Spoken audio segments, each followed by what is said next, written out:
comes to constitutional enforcement, we must not blink our eyes. If it says 90 days for holding elections, it is not our choice. It is our duty to say that. You call it controversy. I'm sorry. I'm not worthy of controversy. You say you support us. Please don't say that.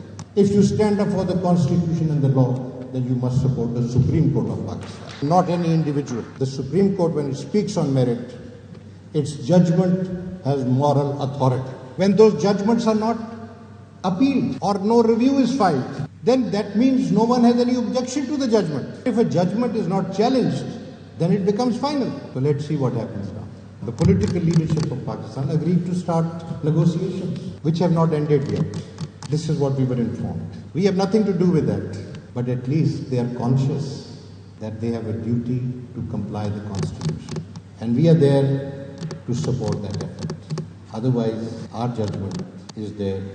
تو ولید اقبال صاحب، آج کی جو گفتگو ہوئی، خاص طور پہ چیف جسٹس آف پاکستان نے گفتگو کی، اور اس تناظر میں کہ آج سے لے کے 14 مئی کے انتخابات میں صرف 7 دن کا وقت رہ گیا ہے، سپریم کورٹ کا فیصلہ موجود ہے اپنی جگہ، مذاکرات کی اب بھی بات ہو رہی ہے، جو رپورٹ سپریم کورٹ میں جمع کرائی گئی ہے، کیا ہو سکتا ہے ان 7 دنوں میں؟ اس کا جواب میرے پاس تو نہیں ہے ان 7 دنوں میں کیا ہو سکتا ہے. چلیں لیٹ می ریفریز اٹ. ظاہر ہے آپ کو کیا ہوتا دکھائی دے رہا ہے 7 دن میں؟ دیکھیں جی، میں اس سے زیادہ عمومی بات یہ کروں گا کہ اس بات میں کوئی ڈاؤٹ ہے ہی نہیں کہ آئین سے انحراف ہو چکا ہے اور مسلسل ہو رہا ہے. اور اگر سپریم کورٹ کی سپریم کورٹ مداخلت کیوں کرتا ہے، سپریم کورٹ جانے کی ضرورت کیوں پڑی، یا سپریم کورٹ نے اس پہ ایکشن کیوں لیا؟ کیونکہ جو متعلقہ ادارے ہیں، جو متعلقہ حکام ہیں، جو ادارہ ہو گیا الیکشن کمیشن آف پاکستان، حکام ہو گئے جو آپ کی انتظامیہ ہے، نگران ادھر صوبے میں اور وفاق میں آپ کی جو حکومت ہے، وہ اپنا آئینی فرض نہیں ادا کر رہے، تو پھر آپ عدالتوں سے رجوع تو کیا ہی اس وقت جاتا ہے. عدالتیں اس وقت حرکت میں آتی ہیں جب کوئی قانون اور آئین کے تحت ذمہ داری پہ عمل درآمد نہ ہو رہا ہو اور اس کو جبرن پھر عمل درآمد کرانا جائے، یعنی کہ حکم کیا جائے. وہ سپریم کورٹ نے کر دیا ہے. تو میں چاہتا کیا ہوں دیکھنا وہی کہ جی آئین کی پاسداری ہو. آئین نے 90 دن وضع کیے ہوئے ہیں، اس میں تو کوئی شک ہی نہیں ہے. اور بائی دا وے جو مذاکرات کا بھی آپ ذکر کر رہے ہیں، جس کا بات چیت کا جو 2-3 راؤنڈز ہو چکے ہیں، اس میں بھی تحریک انصاف کی طرف سے جو شرائط دی گئی ہیں، چلیں وہ ایک دن الیکشن ہونا، اس پہ کوئی ایسی قابل اعتراض بات نہیں ہے، لیکن اس کا یہ مطلب نہیں ہے کہ جو اسمبلیاں ٹوٹ چکی ہیں اس کا الیکشن کو تاخیر کیا جائے، بلکہ جو دوسری اسمبلیاں نہیں ٹوٹی ہوئی اگر جو ایک دن کرنا چاہتے ہیں وہ ان کو توڑ کے پہلے کروائیں تاکہ وہ بیک وقت وہ ہو سکیں.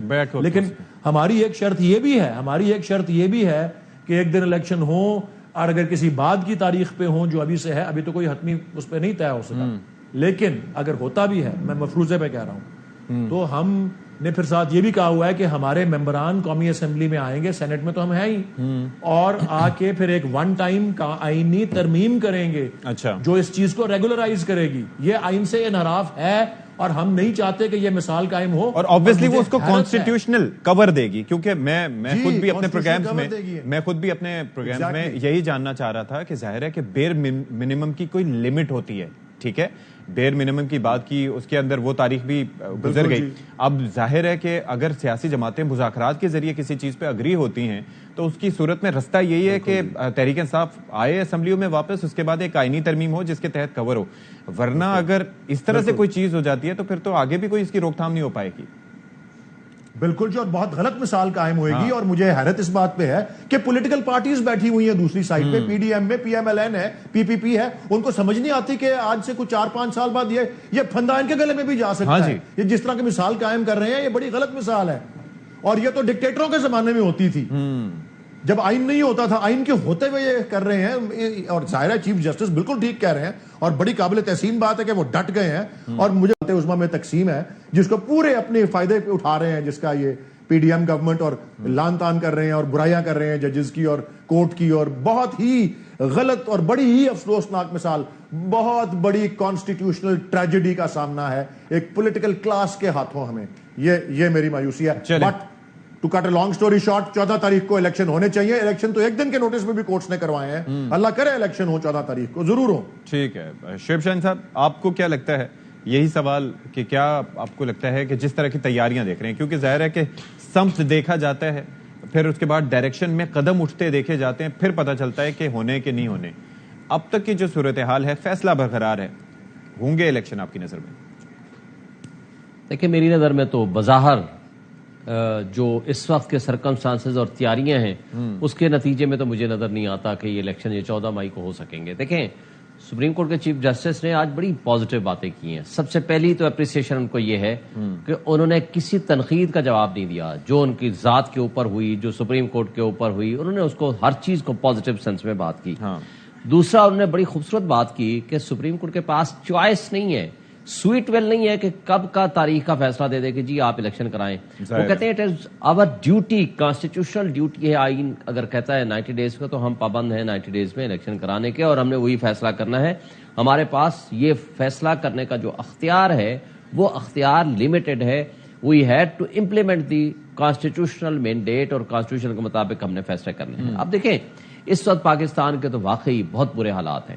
جو اکنامک ہمارا بریک ڈاؤن ہو گیا ہے, جس کے نتیجے میں برین ڈرین آلریڈی ہو چکا ہے. 10 لاکھ کے قریب ایک سال میں ہمارے لوگ ملک چھوڑ کے چلے گئے ہیں. اور اس کے ساتھ ساتھ جس کا احساس نہیں ہے, ویلتھ اور ریسورسز لوگ لے کے جا رہے ہیں یہاں سے, انڈسٹری چینج ہو رہی ہے, فیکٹریز بند ہو گئی ہیں, لوگ یہاں سے پیسہ لے کے بھاگ رہے ہیں. تو اب اس کے لیے سپریم کورٹ نے جو بات کی تھی کہ مذاکرات کا راستہ, اب 3 آپشنز ہیں جو میں آپ کو ایک ایک کر کے بتاتا ہوں. پہلا راستہ انہوں نے آج بھی بات کی چیف جسٹس صاحب نے, آج بلکہ چائنیز ایمبیسڈر نے جو ہمارے دوست ممالک ہیں انہوں نے بھی بات کی ہے کہ جی آپ ڈائلاگ, سیاسی ڈائلاگ کے ذریعے ان مسائل کا حل نکالیں. میرا خیال ہے that was a positive solution, تاکہ آپ ایک سیاسی ٹمپریچر کو بھی کم کریں گے, آپ پولیٹیکل سولوشن کو بھی لے کر آئیں گے, اور تمام پولیٹیکل پارٹیز اگر مل کے بیٹھیں گے. شعیب صاحب لیکن ایک چیز مجھے یہ بتائیے گا کہ جو آپ کی نظر میں, ظاہر ہے آپ قانون دان ہیں اور جو دیکھ رہے ہیں کہ کیا ہو رہا ہے, اس میں ایک تو حل جو ہے ولید اقبال صاحب اور میں ڈسکس کر رہے تھے وہ یہی تھا کہ ایک کانسٹیٹیوشنل کور چاہیے ہوگا لیجیٹیمیسی کے لیے, ٹھیک ہے. اب اگر سیاسی جماعتیں اس پر آمادہ نہیں ہوتی کسی بھی طرف کی, پی ٹی آئی یا پھر پی ڈی ایم کی جانب سے اگر ڈیلنگ ٹیکٹکس یوز کی جاتی ہیں اور سپریم کورٹ کا اس کے بعد کوئی فیصلہ اس نوعیت کا آ جاتا ہے, توہین عدالت کی کارروائی ہوتی ہے, پھر اس کے بعد یہ لیجیٹیمیسی کا کیا ہوگا, کس طریقے سے معاملات آگے بڑھیں, ہوگا کیا؟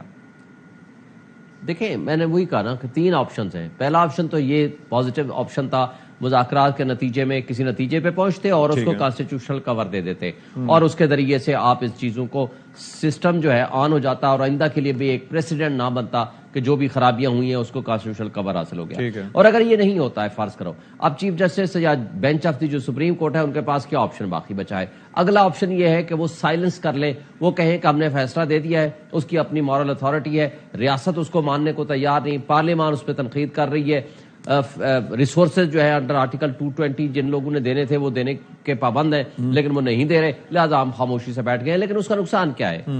جو 22 کروڑ عوام کا ٹرسٹ اور فیتھ ہے سپریم کورٹ کے اوپر, وہ شیک ہوگا کہ اگر غریب آدمی آئے, کام آدمی کا کیس ہو تو اس کو آپ 1 گھنٹے میں ایگزیکیوٹ کر لیتے ہیں. اور اگر فرض کرو آپ کسی بڑے طاقتور طبقے, ہلکے اسٹیبلش, وزارت دفاع, خزانہ, پارلیمان, اور یہ لوگ اگر نہیں مانتے تو آپ ان کے خلاف کوئی فیصلہ نہیں کرتے, کچھ بھی نہیں کریں گے. تو میرا نہیں خیال کہ اس طرف سپریم کورٹ جائے گی, کیونکہ سپریم کورٹ واحد فورم ہے, عدالتیں اور سپریم کورٹ آف پاکستان, جس کی طرف 22 کروڑ عوام اپنے حقوق کے تحفظ کے لیے جاتے ہیں, کیونکہ یہ آئین اس کو اجازت دیتا ہے کہ ان کے حقوق کا تحفظ کریں. اب تیسرا آپشن جو باقی بچ گیا ہے وہ ہے کانٹیمپٹ پروسیڈنگز. ٹھیک ہے, اب وہ کانٹیمپٹ پروسیڈنگز میرا خیال ہے اگلا ہفتہ بڑا امپورٹنٹ ہے. سپریم کورٹ نے کانٹیمپٹ پروسیڈنگ انیشیٹ کرنی ہے. ظاہر سٹارٹ ہوگا بیوروکریسی سے, جس میں وزارت خزانہ کا سیکٹری ہے, گورنر اسٹیٹ بینک ہے, سیکٹری دفاع ہے, سیکٹری انٹیریئر ہے, اور اس کے ساتھ پرائم منسٹر تک بات پہنچے گی. اور تمام وہ منسٹرز جن لوگوں نے اسکینڈلائز کیا ہے سپریم کورٹ کی ججمنٹ کو, ڈیفائنس کیا ہے, اس کا مذاق اڑایا ہے, انہوں نے تو پارلیمان کو پارلیمان سامنے لا کے رکھ دیا. اس پر بھی بات کریں گے کہ کس طریقے سے کیا ہو سکتا ہے.